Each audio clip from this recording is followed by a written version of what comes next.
Apache woman was forced to marry a middle-aged cowboy. She refused his touch until one night. The deed was in my left hand, and the lantern was in my right, and I stood there in the doorway of what had been my father's house, looking at a woman who wanted me dead. I don't mean that figuratively. She had a knife, small one, bone-handled, tucked inside the fold of her blanket, and I saw it the same moment she made sure I saw it. Her eyes didn't leave mine. She was telling me something without words, the way people do when they've run out of faith in words. I set the lantern on the table. I didn't reach for the rifle on the wall.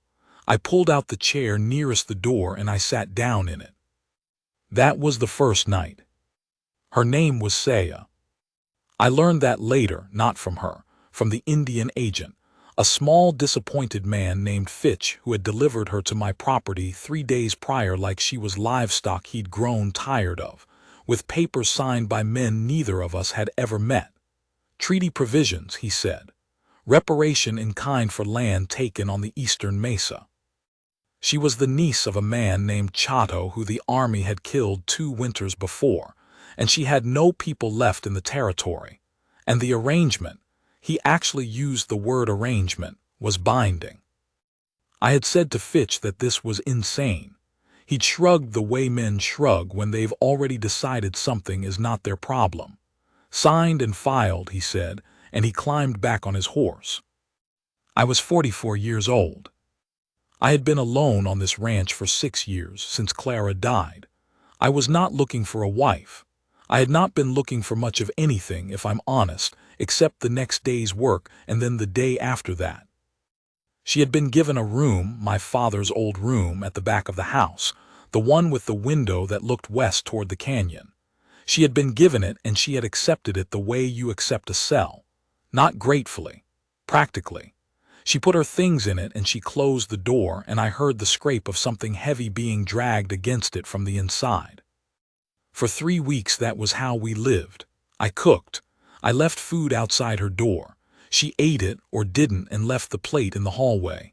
I went out before dawn and worked the cattle and came home at dark.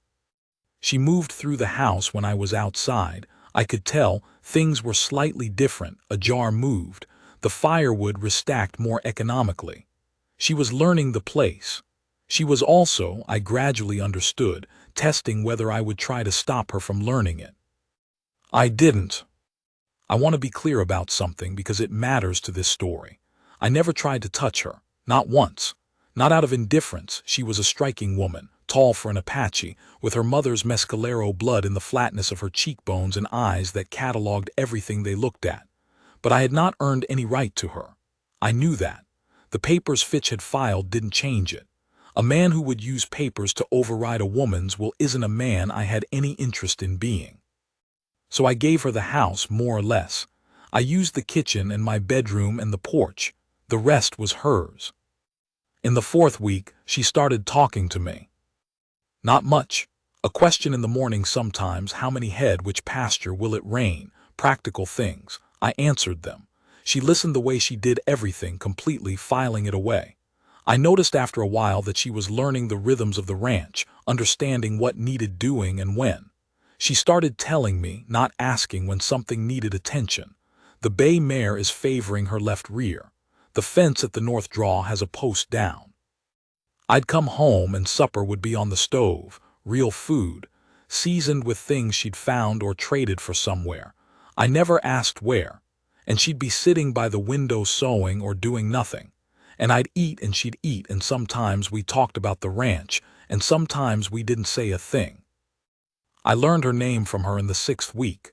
She said it plainly, no preamble, Saya, and she waited. I said my name, Cole. She nodded once like she already knew it. She was 31. She had been married before briefly to a man of her own people who died of fever when she was 23.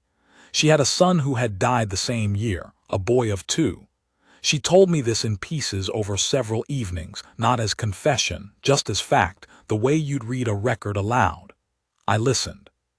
I didn't offer condolence. She wasn't asking for it, I just listened. I told her about Clara in return, not because she asked, but because it seemed right, given what she'd given me. Clara had been sick 3 years before she died, a slow failing that I had been helpless against in every way that mattered.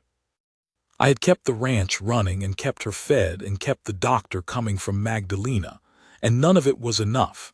And at the end there was a day when I held her hand and she was just gone, and the hand in mine was already getting cold, and I sat there until the lamp burned out.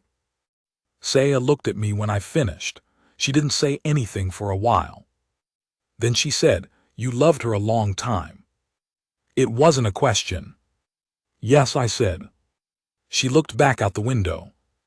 The canyon was going dark, the last orange light draining off the rim.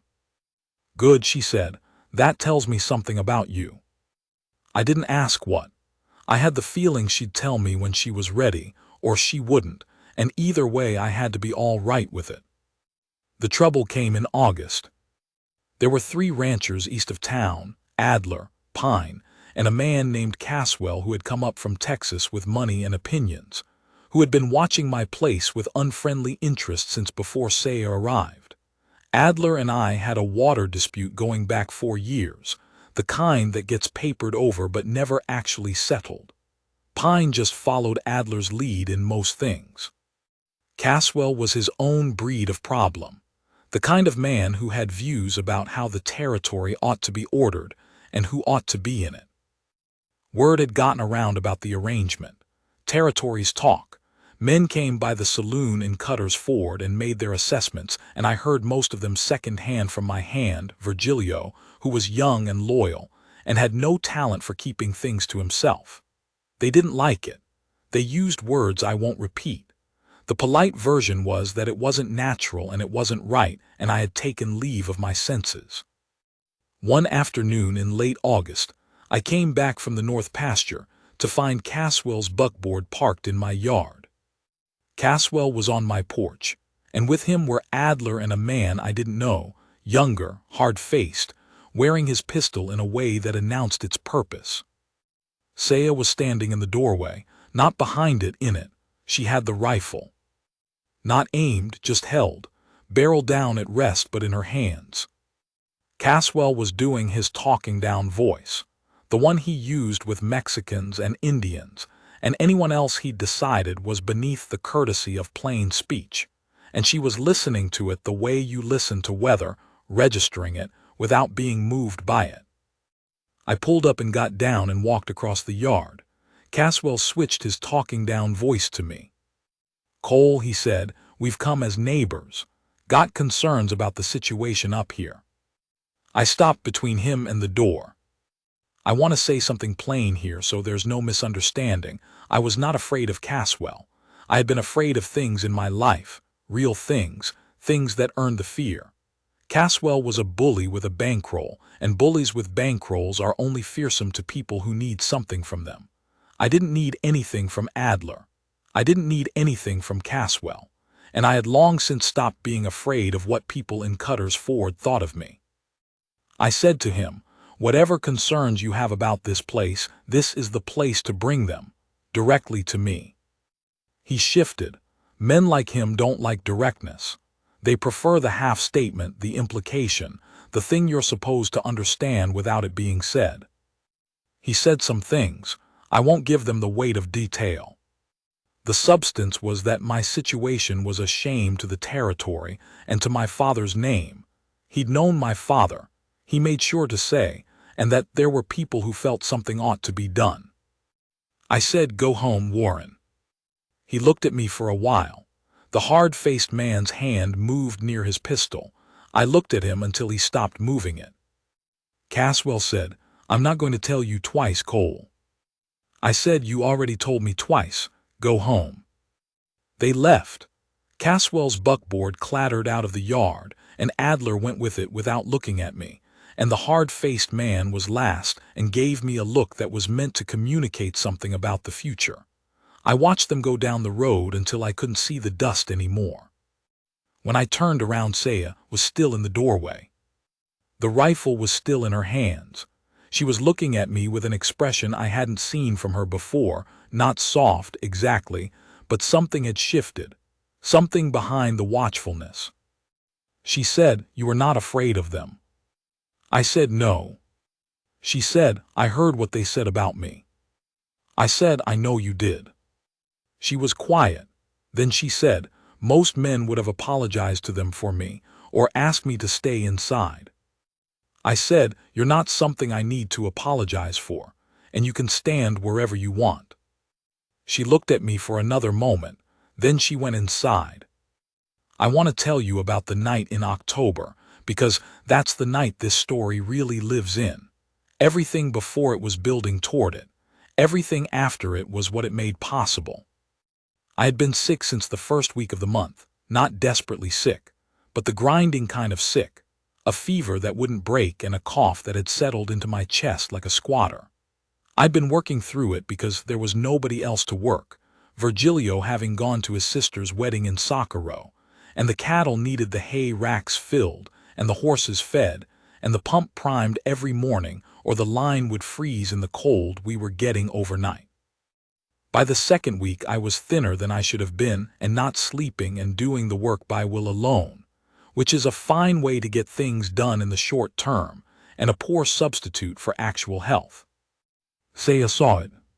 She'd been watching it happen in that way she had, the cataloging way, storing each thing I did and how I moved doing it. On a Wednesday night I came in from the barn and I sat down at the kitchen table and I could not get up. I don't mean I was reluctant. I mean my body had made a decision without consulting me, and the decision was that we were done moving for a while. She set a cup of something hot in front of me. I didn't look at it. She said, "Drink that." I said, "I'm all right." She said, "You are not all right. Drink it." I drank it. It was bitter and herbed with something I didn't know, and it settled into my chest like warm water settling into a dry ditch. She put her hand on my forehead. Her palm was cool and dry, and she held it there for a moment, not gently or ungently, just precisely assessing. She said, "You've had this for 2 weeks." I said, 11 days. She pulled her hand back. Her face had gone into the expression I had learned to read as her thinking hard about something. She said, "Why didn't you tell me?" I said, "It's my problem to manage." And she did something I hadn't seen her do before. She made a sound, not quite a laugh, more like a sound a person makes when they have heard something they don't know whether to find foolish or sad. She said, "Cole, I have been watching this ranch with you for 4 months. Your problem is my problem." I looked at her. I don't know what my face did. She met my eyes without looking away. She said, "Go to bed. I'll do the barn in the morning." I said, "You don't need." She said, "I know how to do the barn. I watched you do it 40 times. Go to bed." I went to bed. She did the barn at dawn. I heard her through the wall. I was awake but couldn't move much. The fever had climbed overnight and I was sweating it out in the sheets. I heard the door, her footsteps across the hard ground, the rasp and clank of the barn latch. She was efficient. I could hear it even from the house. She came back in and made the stove, and I heard the sounds of her working the kitchen, and she brought me broth around mid-morning. She sat in the chair beside the bed while I drank it, not hovering, just there. Present the way good people are present without needing anything from you for it. I said, "I don't do this well. Being looked after." She said, "I know, I've noticed." I said, "Clara used to say the same thing." Saya was quiet for a beat. Then she said, "She knew you then." I said, "Better than I knew myself most times." She nodded. She took the empty cup. She stood and I thought she was going to leave, and instead she turned back and she looked at me, really looked.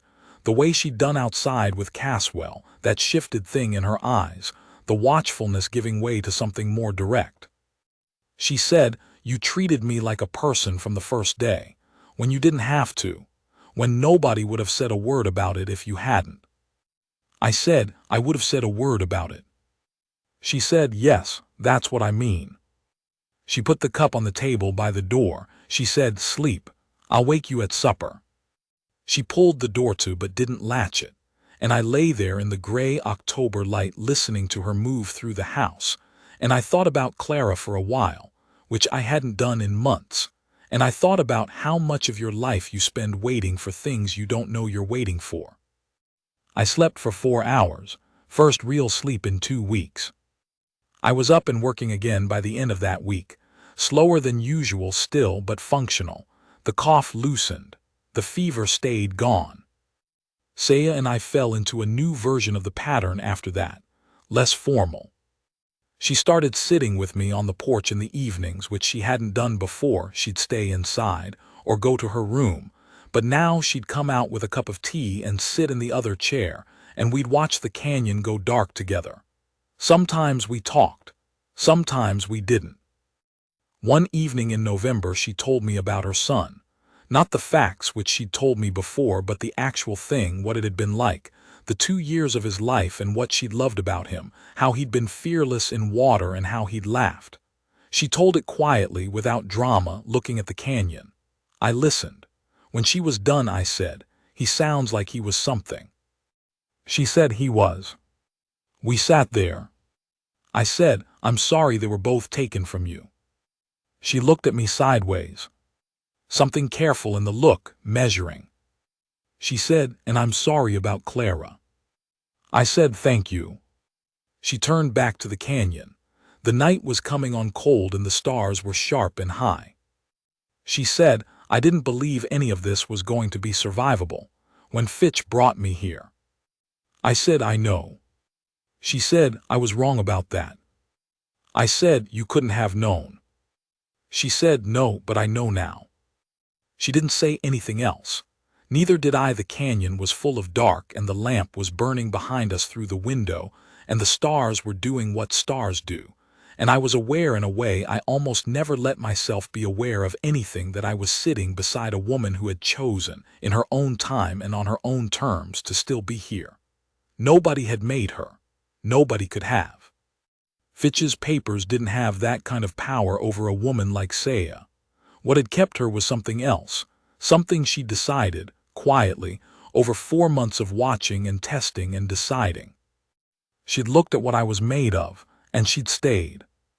That was the whole thing, that was everything.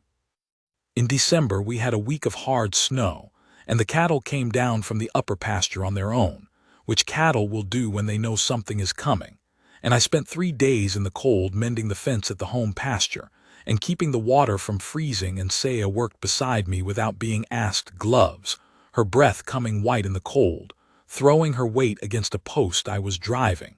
We didn't speak much. The work was what there was, and we did it. On the 3rd evening she came inside before me, and by the time I'd gotten my boots off and hung my coat, there was food on the table and a fire going high. She was at the stove with her back to me, and without thinking, I want to be honest, there was no strategy in it. I just did it. I put my hand on her shoulder. She went still. I held it there for a second, and then I started to move it away, and she put her hand over mine. Just for a moment. Warm, chapped from the cold, pressing down lightly, keeping my hand where it was. We stood like that for a few seconds. Neither of us said a word. Then she let go, and we ate supper, and afterwards she went to her room without the sound of anything being dragged against the door. I'm going to skip over some time, because some of what happened between December and the following spring belongs to the 2 of us and not to anybody else. I'll say this much.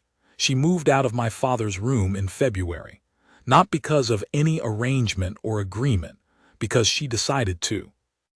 There were things I had to learn, ways of being, ways of understanding her silences and what they meant and what they didn't mean. She was not Clara. She was not what I would have imagined if anyone had asked me a year earlier to imagine who might come into this house and remake it into something worth being in. I would have been wrong about all of it. What I know is that I am a man who spent 6 years walking through the motions of living, doing the work, paying the bills, not dying, and I had made my peace with the idea that that was going to be what the rest of it looked like. You tell yourself it's enough. Some days you almost believe it. She didn't come here to save me. She came here against her will, and she stayed because she concluded on her own that I was worth staying for. That distinction matters more than I have words for. A woman who stays because she has to as a captive. A woman who stays because she has chosen to. A proud and self-possessed and private woman who doesn't give her estimation away for free, who tested everything about me before she'd trust it. That woman's choosing means something. It means everything. Caswell came back in March with a different approach. A lawyer this time, papers of his own, something about grazing rights on the South Mesa that he'd somehow gotten a county judge to back. I spent 2 afternoons in Cutter's Ford with a man named Halloran who practiced law out of a room above the assay office and who turned out to be smarter than he looked. And by the end of the week, Caswell's papers were worth what Fitch's had been worth, which is to say nothing at all. When I came home that second evening, Saya was sitting on the porch in the last of the light, and she looked up when I came into the yard. She said, "Well." I said, "It's handled." She looked at me for a moment. A small thing moved around her mouth, not quite a smile but in that direction.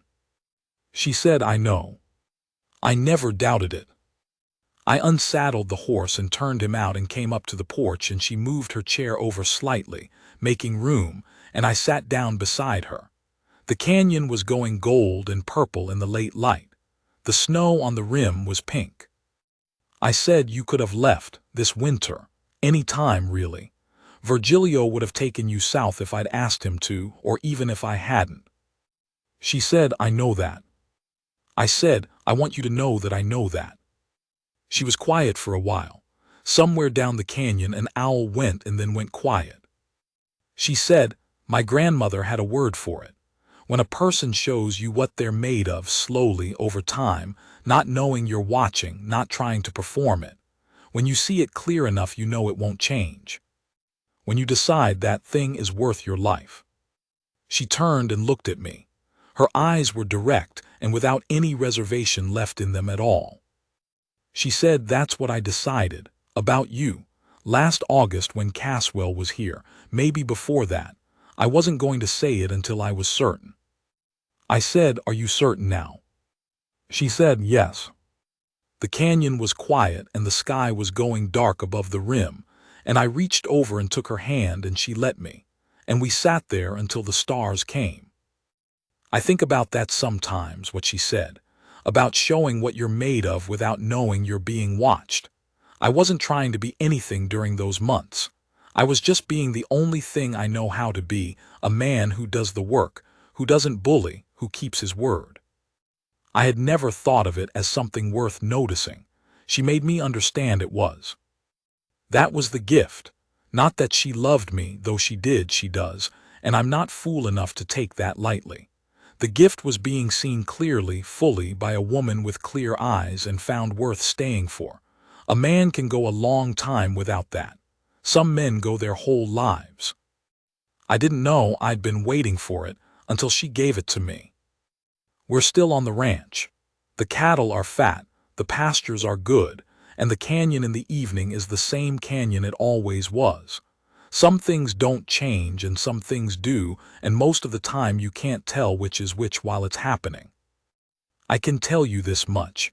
I was a man going through the motions. I thought that was what was left. I was wrong.